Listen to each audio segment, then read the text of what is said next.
Thanks, everyone. This is the Ask April and Cindy series, and I'm April. And I'm Cindy, so welcome. Hey, thanks everyone for joining us, and we're back with Ask April and Cindy. This is our destination series, and tonight I'm super excited. We'll be going off to Japan. So take it away, Cindy and Sheila. Thanks, April. All right. Hi, welcome, Sheila. Hi, thank you so much. You're welcome. So let's just start talking about Japan. So can you tell us a little bit about what draws you to Japan and why that's a chosen location for you? Well, when my sons were teenagers, they're grown now. When they were teenagers, they were ahead of the curve when it came to anime. And we used to go to Japantown and places where we could get the videos that they wanted to watch. Then a little bit later, we hosted Japanese exchange students. So we had Japanese students living in our house for several years. Then they both went on exchange to Japan. And then when I went back to school, and when I was getting ready to graduate, I was able to do an honors thesis. And I went to Japan and did research on middle-aged women in Japan. So there's a lot of connections there. Okay, great. And so when have you gone? You've gone more than one time, correct? I have. I've gone 3 times. The first time I was there for 6 weeks. The second time I was there for 3 weeks. And the third time I was there for 3 weeks. Okay. And what years? Like how long ago have you? First time was 2004. Then I was there in 2018. And then I was there in 2019. Okay. So in the last recently, yeah, you've been there recently as well as in the last 10 years or more, right? 2000, yes. Yeah. So it's been quite a bit. Okay. And so who do you travel with when you go? Do you typically go by yourself, or do you take your kids? I mean, how does that work? It's funny. My kids and I have all been there a number of times. We've never been there at the same time. I travel by myself when I go there, but I have friends to visit. So it's traveling by myself, but it doesn't feel like it. Right. Because you really feels like you're visiting family, right? People that you know. Oh, absolutely. My friend Yayoi in Osaka, she hosted my youngest son when he was 15. He's almost 37. So we've known her a long time. So she's a big part of your family. She is. So that brings us to the next question, which is, do you meet with locals and people around the area when you visit? Absolutely. The Japanese people are they're lovely. They're very friendly. They're not terribly outgoing if they don't know you. But if you get introduced, if you meet one person and that person introduces you to someone, it doesn't take long before you have a group that are, part of your life and that are very friendly and very fun. That's great. So how would you suggest that somebody meets a local when they go? So you have a group of locals that you meet up with. So if somebody else was to go to Japan, is there an easy way to connect with folks? I would suggest meeting women. It isn't that easy to meet people if you don't have a chance to be introduced, but it's not impossible. I talk to everybody. I talk to women on the train. I talk to women if I get lost, if I get confused. I find a woman and hopefully someone who speaks English, and I will start out asking, do you speak English? I don't want to assume. I'm in their country and my Japanese is limited to about 5 words. So on a good day.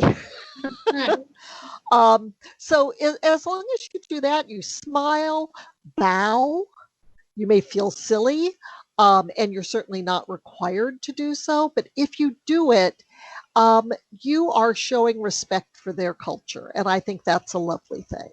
Yes, yes. So it isn't too difficult to strike up a conversation with somebody, like you said, on the train or that kind of thing, or ask directions. No, it really isn't. It really isn't. Try not to be loud. Don't Right. grab anyone, Right. But be polite. because they do value politeness, but you can still be friendly. Right, right. And do you find that there's a lot of English speakers in Japan? Is that pretty common? There are quite a few. Your best bet is younger people when it comes to speaking English. Okay.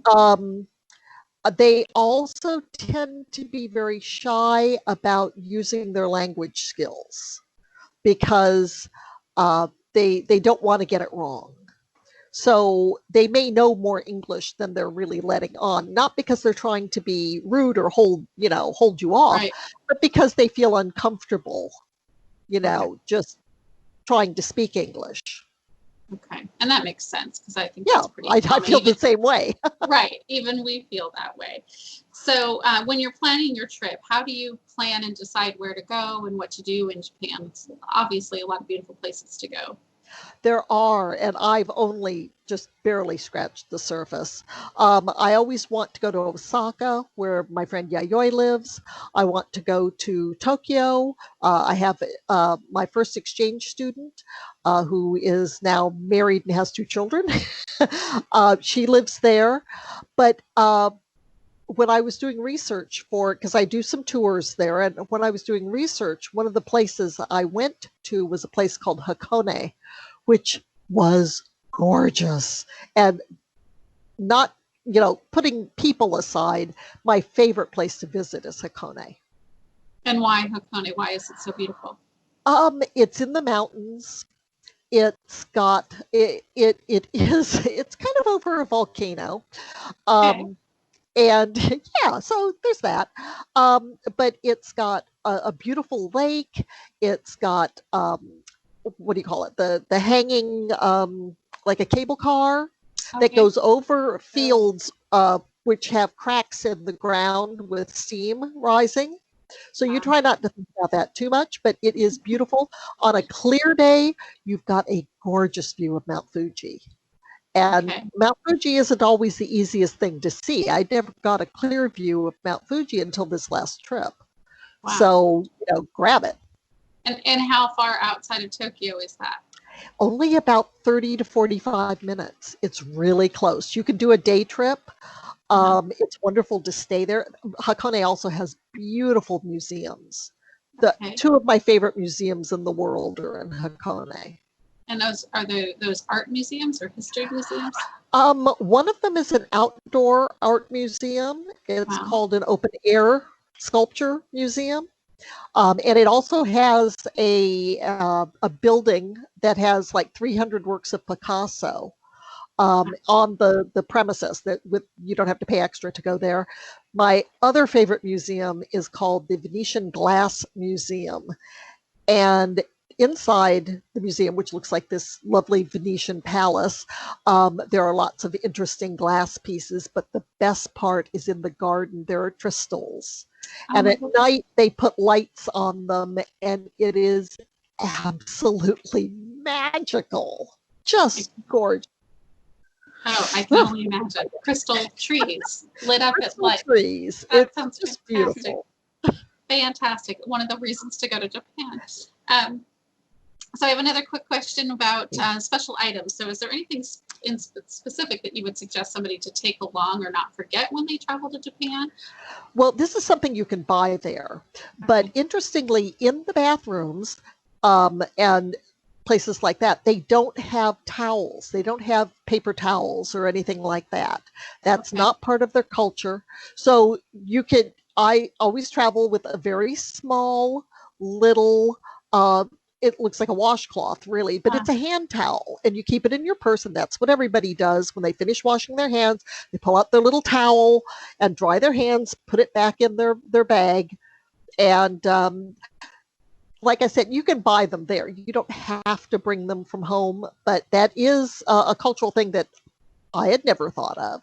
No, yeah, I would think that you would need to bring your own towels, but it sounds easy enough to do, right? Yes, and very eco-friendly. Yeah, that was what I was actually thinking. Very eco-friendly and sanitary and safe. So that sounds perfectly acceptable. So any other items that you could think of that maybe we need to bring? Or if you're going to stay with someone, of course, bring a gift. They're very big on gifts. It doesn't need to be real expensive. It can be something from your hometown. It can be, a keychain. It can be something like that. If you have something like that you can bring that's inexpensive, not real bulky, not real heavy, that you can give out when you meet people, they would greatly appreciate it. Again, not necessary, but much appreciated. Right. Right. Yeah, I do. I try to bring gifts as well. I think that's a nice gesture. Even when you just meet somebody that you enjoy talking to, having something small, like you said, a keychain or a little thing to hand out is a good thing. So let's talk about the not to miss. I know we were talking about places to go. So is there any don't miss this destination or location that you go to? Yes. Hiroshima is beautiful. It's heartbreaking. It really is a very moving place. Off the coast of Hiroshima is an island called Miyajima Island, and it's gorgeous. It's just about a 40-minute boat ride. If you have a JR Rail Pass, it is included in the Rail Pass. There's a mountain. You can take a cable car up the mountain. There's lots of great food. There are free roaming deer. And if you're not careful, the deer will pull your guidebook out of your purse and you get to have a tug of war, which is what happened to me. I got most of it back. Most of it. That's funny. Wildlife that you interact with in different places. Deer is not a frightening piece of wildlife, so that's fine. They're right. Gentle enough. Perfectly but they okay. Like to eat guidebooks or other things they might find in your path. Yep. So we haven't even touched on food. You mentioned food, so I'm going to let you talk a bit about food. I know it's one of your favorite topics. Yes, I do love food. The Japan food. Go ahead. I never thought I liked Japanese food. I'm not a big sushi fan. And the first time I went, I basically stayed with people the whole time. I did not stay in a hotel. I was there 6 weeks, didn't stay in a hotel, just stayed with families. And I told them, let me eat what you eat. And it's an interesting experience in a lot of ways. But I was introduced to some amazingly good food. They have a pancake called okonomiyaki, and okonomi means as you like. Yaki is grilled. And so it's basically this savory pancake with all kinds of mostly cabbage, different vegetables. It can have meat in it. It can have seafood. It can have cheese. It can have none of those things. And if you get it in Hiroshima, or you get Hiroshima style, it has a layer of fried noodles. But if you get it in Osaka style, it's all mixed up together and fried. And, boy, and you get it, it's on a griddle. They make it in the back, but they bring it out. There's a griddle in front of you, and they put these bonito flakes on the top, and they're so fine and light that the heat makes them dance. It's great, and they taste good. So that's a win. There's another thing called kushikatsu. Kushikatsu is basically fried food on sticks. Believe me, it's really good. Although the meat was a little disappointing. The meat basically tasted like fried, but the vegetables were amazing. And that's a very inexpensive meal. Particularly if you go to just like a regular place where normal people go, where working people go. I went with a friend. We ate till we were stuffed. I even had some raw oysters on top of that, and the whole meal for both of us came to like $15. Wow. So you don't have to spend a lot of money to have good food. The convenience stores.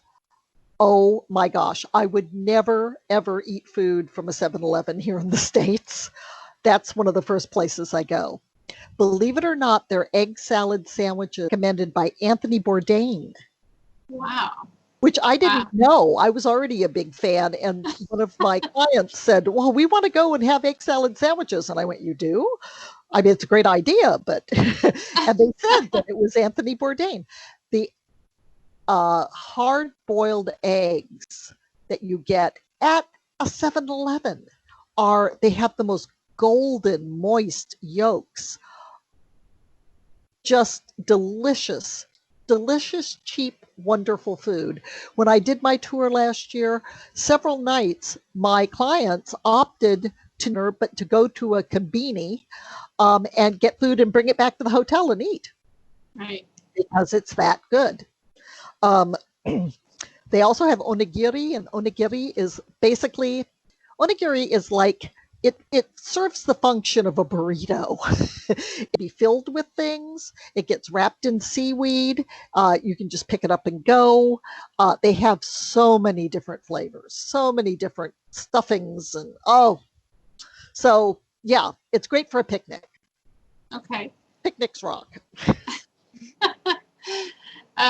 So I have so many food questions. That's okay. I have lots of food answers. Lots of food answers. So is there a particular dessert dish? Let me ask that question. Do you have a choice there? Oh yeah. I've got a bunch. They're really big on soft serve, which I love soft serve. The flavors are different. I mean, they have strawberry, they have chocolate, they have vanilla. They also have black sesame, which is yummy. It has almost a peanut buttery taste.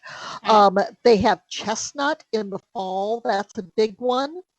In the spring, they have sakura, and sakura is cherry blossoms. And don't be confused with thinking cherry blossoms is going to taste like cherries. It doesn't. It has, I can't describe it. It doesn't taste like anything else I've ever had, but it's lovely. It's pale pink, and it has this lovely light, a little bit floral, a wonderful taste. And of course, they have green tea ice cream and matcha ice cream. Now, green tea and matcha are kind of the same thing, but matcha is going to be stronger. So if you like matcha, then great, get the ice cream. If not, you might be surprised because it's somewhat bitter. Okay. Let's see, in Osaka, there is a wonderful specialty dessert called wobbly cheesecake. I'm sure it's got a Japanese name, but it literally, it wobbles. It's wonderful. If you go, be sure to look for regional specialties, look for seasonal specialties. Because if you go in the spring, you're going to get different food in a lot of cases than if you go in the fall. And that's one of the things I love about it. There's all these wonderful things to eat. So speaking of that, is there a good time weather-wise to go to Japan, or good or bad? Okay. Yes, don't go in the summer. Unless you're really into humidity, don't go in the summer. It is hot, it's humid, and they're not as, they don't have as much air conditioning as we do. But the spring is beautiful. That's when you have the cherry blossoms.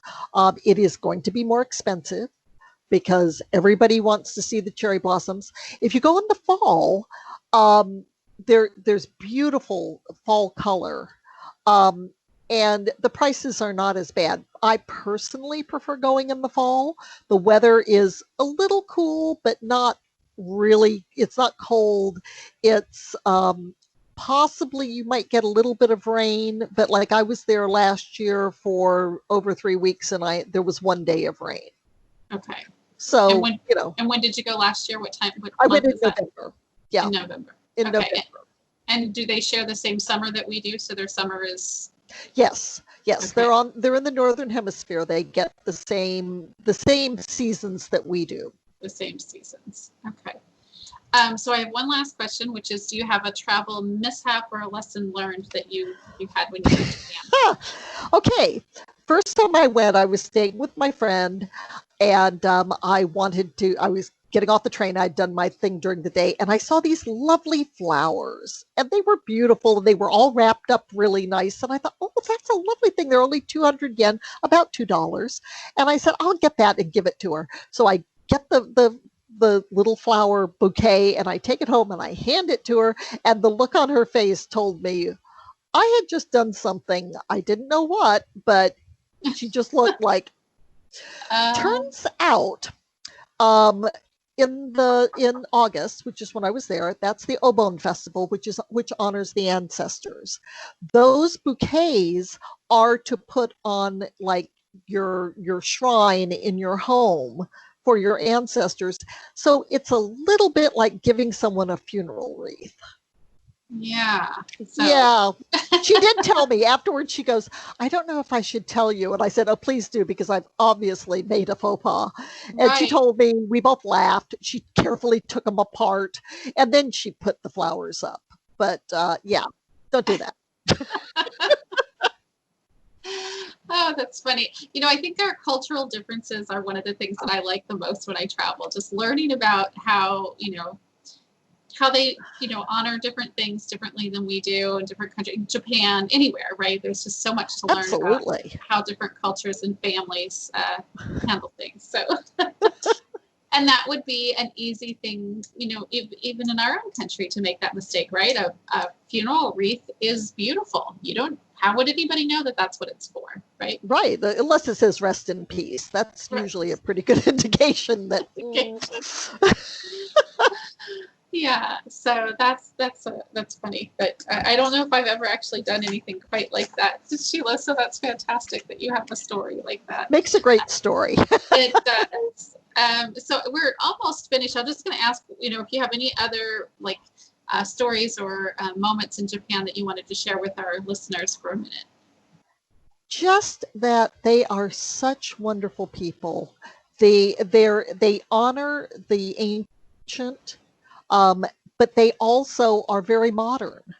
One other really important tip that I didn't mention is they are a cash-based society. Now, I don't know if things will change with the whole coronavirus thing, but you can get cash. There are ATMs. One of the best places to get them, because some of them don't take foreign cards, one of the best places to get them is at 7-Eleven, which you would think would be horrible. You'd get hit with a lot of fees. You don't. So that's a good place to get cash, but you do need to have cash for most things. So be sure and bear that in mind, because that's very important. It might change, but as of last November, everything, very cash-based society. I mean, obviously, if you go to a high-end restaurant, yes, you can pay with your card. You can pay your hotel bill with your card. But if it's not a high-end restaurant, they're going to want cash. Okay. In some places, even McDonald's wants cash only. So bear that in mind. Yeah, and you can get the cash before you leave. The exchange rate roughly is their currency is the yen. A yen is roughly a penny. So if you see, just move the decimal over 2 points, you're going to be pretty close. It's actually a little better than for us right now, or at least it was. But yeah, that's a real good rule of thumb. Okay, and I'm glad you brought that up because I do think that the two things that are the most important to navigate when you travel is how do they handle their money wherever you go, and how are you going to communicate? So let's ask that question. What about the cell phone service? I had no trouble.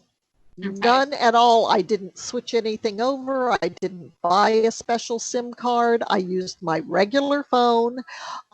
I didn't make a lot of calls because phone calls overseas are expensive, but I was able to I have an unlimited data plan. I had no trouble. The calls I made were like 20 cents a minute. So, I kept them short, but if I needed to make them, I did. But yeah. And so another thing. Oh, go ahead. I was just going to say, another thing I want to point out is I know currency can be really difficult. And especially if you're jet lagged, you're in a new place, you don't know the currency, you don't know the language. They are very honest people.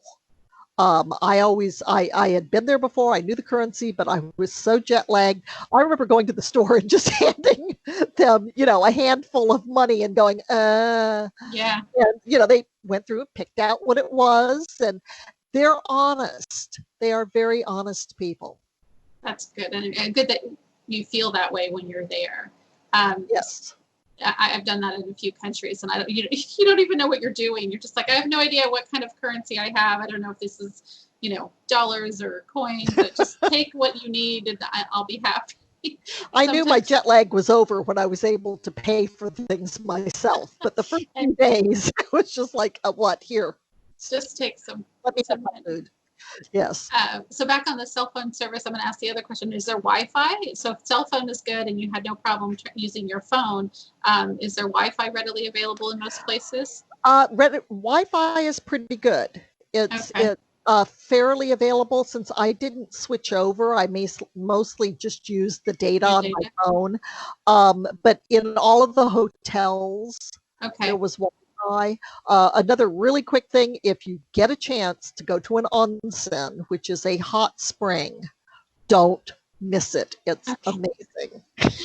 Okay, I'm glad we got that one in there. I wanted to get that in there. So do they have hot springs in lots of locations in Japan? Yes, and they have onsen can be in hotels as well, even though it might not be near a hot spring. They just use hot water as opposed to spring water. The only thing about an onsen is you are required to go in naked. Okay. But they are gender divided. In a lot of hotels, you can rent for a very minimal amount. You can rent a private room. But you know what? It's such a freeing, wonderful thing. It's hard for us Americans. The first time I was just like, oh my, I was with a group of people and I'm like, oh. Yeah. But it's great. On my last tour, literally everyone except for one of the women, I mean, we were going in 2 or 3 times a day. We were just like, it was great.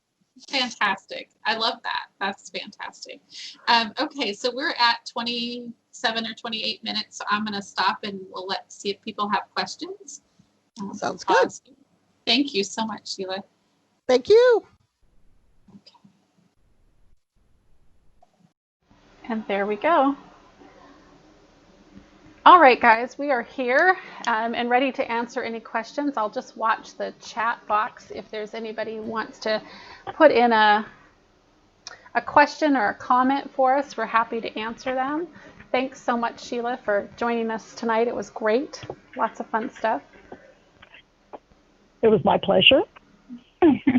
Okay, so we got one comment from Lynn who says it was a good tip on the cash. It's usually like that in most Asian countries, so that's good to know. And now I have another question from Caroline. It says, hi, thank you so much for this. I have a food question. My fiance and I are vegetarian and don't eat fish. I've heard that it can get tricky in Japan. Any advice for food to check out or how to navigate for food? What you got, Sheila? Well, there are a lot of things. It's not as difficult to find vegetarian food as it used to be. Yes, they do eat a lot of seafood, but believe me, you can find things that are vegetarian. Even at the konbini, in the 7-Elevens and the convenience stores, there will be vegetarian options. One of the things you might want to consider is there is this wonderful food. It's one of my favorite foods in the world called okonomiyaki. And okonomi actually means as you like, and yaki is grilled. So you can easily get okonomiyaki vegetarian, which is my favorite way to have it. So by all means, check out okonomiyaki. You can find recipes online. You can make it at home. It's a savory pancake, and it's delicious. Wonderful. Okay, we have one more question. Lynn is asking, are the trains easy to use? Are the signs in English? Is that something that you can talk to, the trains? Yes. The train system is amazing. It is probably the best train system in the world. They are absolutely on time. They are clean. They have train if a place is very, very busy, like say in Tokyo or Osaka, there are even train cars that are just for women. Wow. Which is great. Yeah, you that's know, nice. Are the most of signs in will be English? in English. Yes, most of the signs, they will have them in hiragana or katakana, which is the Japanese written language. And then underneath, there will be stuff in English. Now, they can be a little bit confusing because, particularly if you're in Tokyo or Osaka or Kyoto, one of the bigger places, you have multiple train companies. So you can have to move from one part of the station to another depending on where you're going. But, you know, there are always people that you can ask. If you go to the people who work at the train station, they almost always speak very good English. And just in general, people are really friendly. They may not be overtly friendly like you would run into in, say, Italy or Greece. But they are very polite. If you're polite and you ask them, do you speak English? They are very, very helpful. Great. So then we have a couple more comments. Heather says, thank you for the wonderful talk and the beautiful pictures of Japan. And Heather, just so you know, and everybody else, those were Sheila's pictures from, as you could tell, many of them had Sheila in them, but they're all from her trips, which are fantastic. And then Caroline Smith said that she's glad it's easier these days. She was the one who asked the vegetarian question, and she has made okonomiyaki at home once, and she says it's also delicious. So that's, and thank you, Sheila. So, it is indeed. Fantastic. I had it on Sunday night.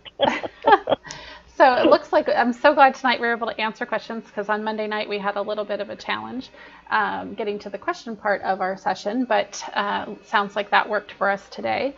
I'll wait for a few minutes, but we're talking on Monday about holidays and festivals, right? Traveling during holidays and festivals around the world. That's our Monday night talk. Correct, yeah. And then on, God, do you remember what we're doing Wednesday?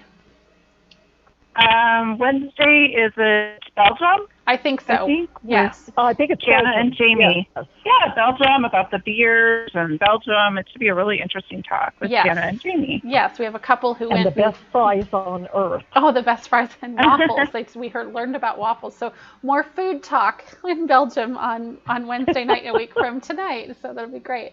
All right, guys. I think that's it. I don't see any more questions, but I think we managed to get all of those answered. And please go ahead and subscribe down at the bottom. You can see that with the Travel Collective, and like our video and page. That'll keep us going. And we will see you or hear from you on Monday night. Thanks, guys.